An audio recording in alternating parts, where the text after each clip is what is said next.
Hi guys, it's me again with the second of today's videos. As we're on Svalbard now, as the first mention of it occurs in Icelandic sagas from 1194, but officially the Dutch voyager Willem Barnets, in the search for a northeastern passage to China, is regarded as the first visitor from the European mainland in 1596. As he named the island Spitsbergen, or Short Mountains. As the Norwegian name of Svalbard comes from Old Norse from cold coast. As from ancient Norse sagas referred to a land in the far north at the end of the ocean. As today, Spitsbergen is the name of Svalbard's largest islands, as it's kind of like an archipelago of a couple of islands. In 1920s, the Svalbard Treaty granted Norway sovereignty over the island and restricted military activities, as initially signed by 9 nations, but as there be over 40 adherents, whose citizens enjoy the same rights and obligations as the Norwegians themselves. As Longyearbyen is precisely 1,338 kilometers from the North Pole, not quite precisely by the time, as it's fractionally near to Svalbard inches toward northwards about 2 millimeters a year. And in the late 19th century and early 20th centuries, a series of explorers attempted to reach the North Pole using airships and balloons. Most were failures, as Ronald Amundsen and Umberto Nobile were successful in 1926, but 2 years later Amundsen and his crew died while on a rescue mission to find Nobile, who had disappeared on a similar expedition and was later rescued. So yeah, at the time of Barnet's discovery, the archipelago was uninhabited, as early Inuit migrations eastward from Siberia and Alaska halted in Greenland, as archaeological evidence in Russian overwintering around the beginning of the 17th century, but the first confirmed Western European activities in Svalbard didn't happen until a decade later, and from 1612 to 1720. The English, Dutch, French, Norwegian and Danish to try and do some whaling off the coast of Spitsbergen Island, and it's estimated that the Dutch alone slaughtered about 60,000 whales, as English group took the first known overwintering in Belsund in 1630, followed by the Dutch group at Smeerenberg 3 years later, and the following winter scurvy took its toll and settlement was abandoned for winter, as following a small caretaker team, who all perished, rest in peace. And from the 18th century, Russian Pomor, or coast-dwelling hunters and traders, focused their attentions to Svalbard,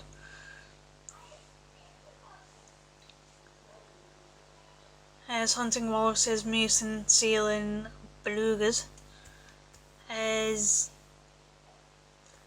from 1795, roughly, Norwegians exploited the island's wildlife resources and began hunting polar bears and Arctic foxes.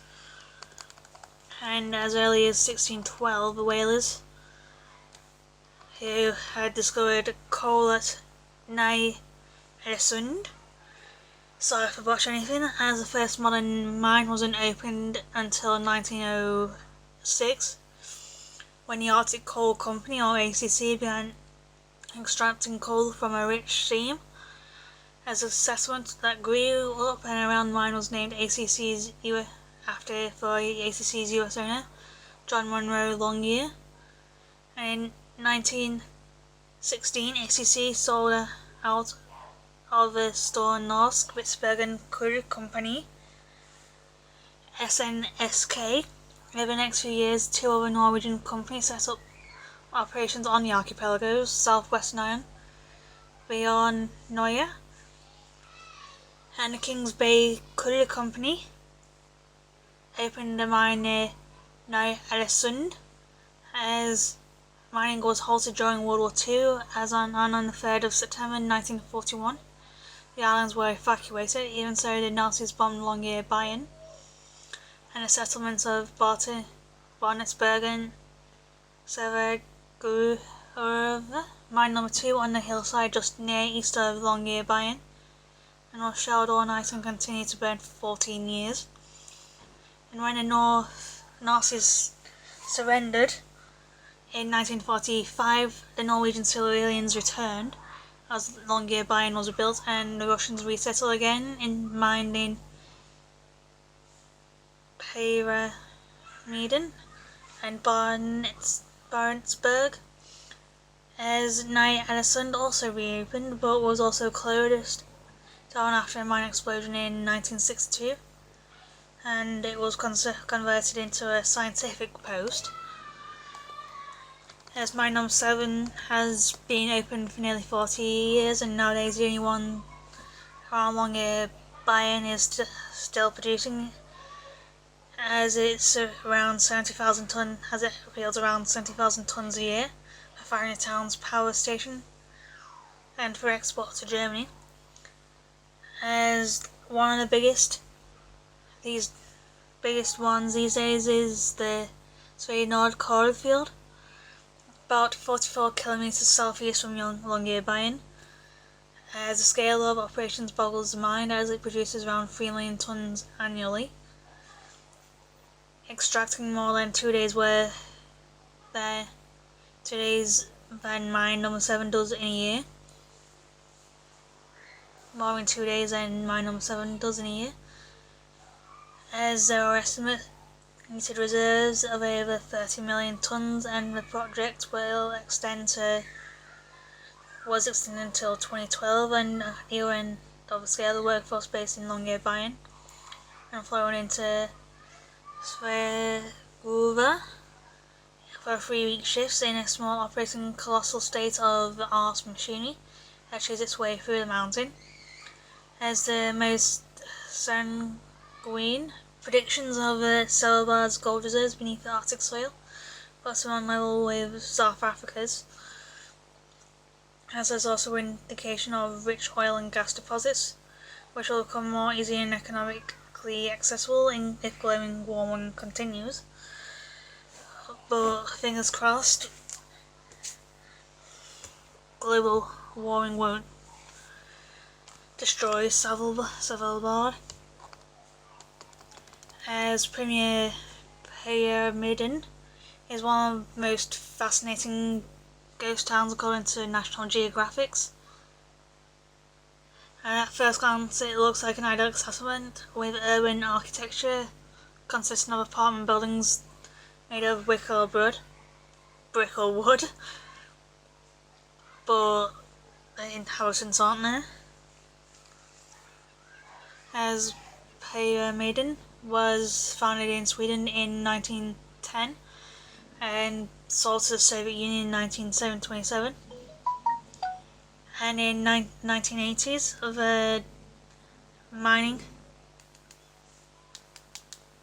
community had a population of more than 1,000, as it was named after the pyramid-shaped mountain of the same name nearby.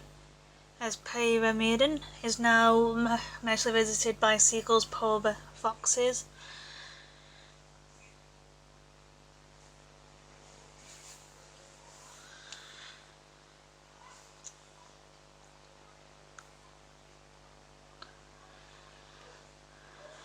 and polar bears, as tourists do visit as well, but by boat in the summertime and by snowmobile in the winter,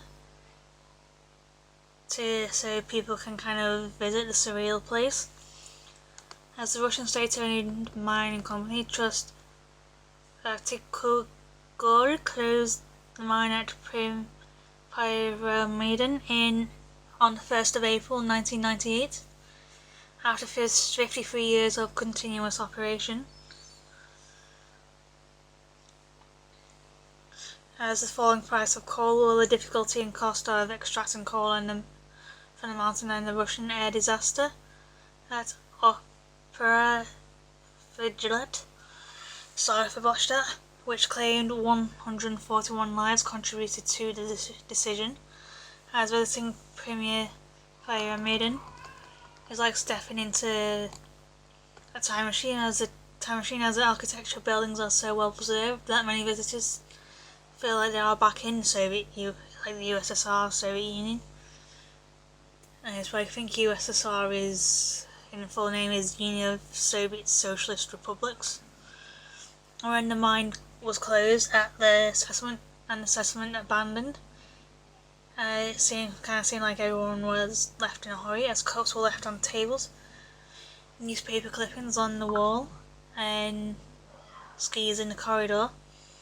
And the beautiful indoor and the indoor swimming pool, and painstakingly made cultural centre that features both Soviet era architecture and bear witness to the settlement's golden days. As Pyramiden was a good place to live with a family-friendly community, and facilities like a petrol station, greenhouse, cow shed, kindergarten, school, hotel and restaurant. As most of the buildings remained just as they were left. As at the top of the main street, there's a statue of Vladimir Lenin himself that watches over the abandoned town, as the beautiful Northern Glacier. As the statue is surrounded by grass imported from Siberia. As yes, there is supposedly grass in Siberia, not just snow. As the ghost town is at the foot of the fjord, it is now home to 8 people who work the hotel and tourist guides in the summer. And during the dark winter months, the population is halved to 4, as they have a task of maintaining the building and checking the power generators.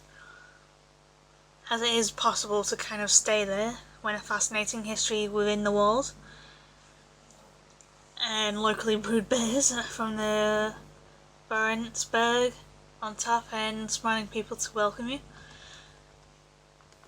But the abandoned mining settlement is one of 10 ghost towns in the world that you need to visit, kind of thing. As it's like, if you do go with a tour operators, there's residents and visitors to Svalbard.